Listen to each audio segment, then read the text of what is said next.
Bapak Ibu Saudara, anggota jemaat dan simpatisan GKI Klasi Solo, bertemu kembali dengan saya Markus Firmanto Aji, pendeta jemaat GKI Wonogiri. Nah, bisa Bapak Ibu lihat tadi. Nah, saya ada di mana? Nah, saya ada di Pendopo, Kecamatan Ngadirojo, Kabupaten Wonogiri. Kok sepi? Ya jelas, ini bukan jam kerja, sudah sore. Ya ASN sudah pulang sesuai dengan jam kerjanya. Kalau pas jam kerja kan tidak mungkin saya bisa syuting, rame warga, rame orang kerja.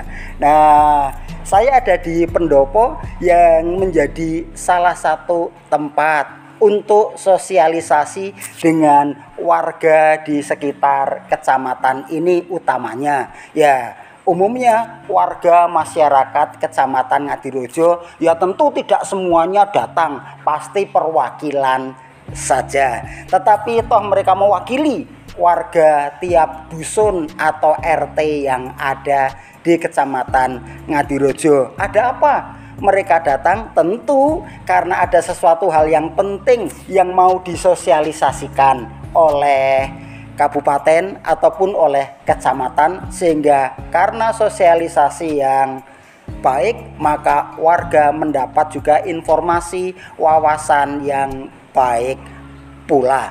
Dari kegiatan ini orang Jawa punya ungkapan ono rembug yodi rembug. Kalau ada sesuatu hal yang penting dan masih bisa dibicarakan, mari kita diskusikan, mari kita bicarakan bersama-sama sehingga meminimalkan salah paham yang bisa diminimalkan, maka juga kerja karya tidak terhambat karena tidak ada salah paham ataupun salah paham yang bisa diminimalkan. Nah, apa hubungannya dengan bacaan kita saat ini? Bacaan kita saat ini dari Galatia pasalnya yang kedua ayat 1 sampai 10, dan yang akan menjadi penekanan kita saat ini adalah ayatnya yang ke-8 sampai 10.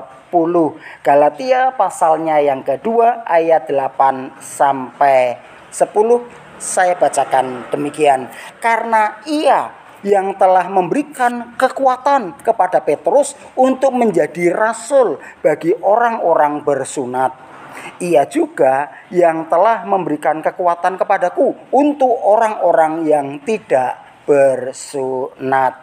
Dan setelah melihat kasih karunia yang dianugerahkan kepadaku, maka Yakobus, Kefas dan Yohanes yang dipandang sebagai soko guru jemaat berjabat tangan dengan aku dan dengan Barnabas sebagai tanda persekutuan, supaya kami pergi kepada orang-orang yang tidak bersunat dan kepada mereka orang-orang yang bersunat.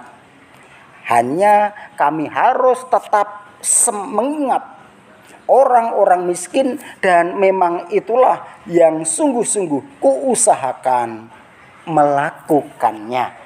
Nah, latar belakangnya adalah adanya juga perselisihan. Karena apa? Beda pandangan tentang karya penginjilan kepada orang-orang di luar orang Yahudi yang makin tersebar oleh karena karya Paulus dan Barnabas. Ada sedikit perbedaan pendapat, tetapi syukur kepada Allah.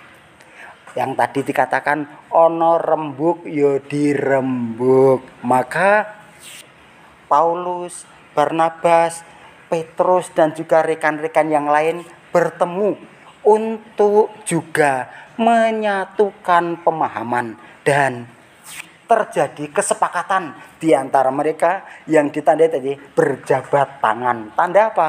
Tanda bersepakat, dan terjadi pembagian tugas dalam penginjilan supaya Injil Tuhan makin tersebar karena para rasul yang bersepakat dan bersemangat dalam berkarya karena fokus pada apa? Fokus pada karya penginjilan, bukan pada perbedaan pendapat. Dan oleh karenanya bukan cuma Injil makin tersebar, tetapi pelayanan kepada orang-orang yang tersisih, yang kita kan orang miskin, orang tidak mampu, juga tetap bisa dilayani. Mari, biarlah semangat ini pula yang menjadi tekad kita dalam persekutuan kesaksian pelayanan. Ono rembuk, ya dirembuk. Jangan mengedepankan ego yang hanya akan menimbulkan perpecahan, perselisihan. Tetapi kita juga bisa meneladani kepada karya para rasul yang mengedepankan persatuan, kesatuan, bukan ego pribadi. Mari, biarlah dalam permasalahan keluarga, dalam permasalahan di kehidupan berjemaat, ono rembuk, yo ayo dirembuk bareng-bareng supaya persekutuan kesaksian pelayanan makin juga bertumbuh berkembang karena sinergi yang ada di antara kita. Sampai ketemu kesempatan mendatang. Salam sehat selalu. Amin.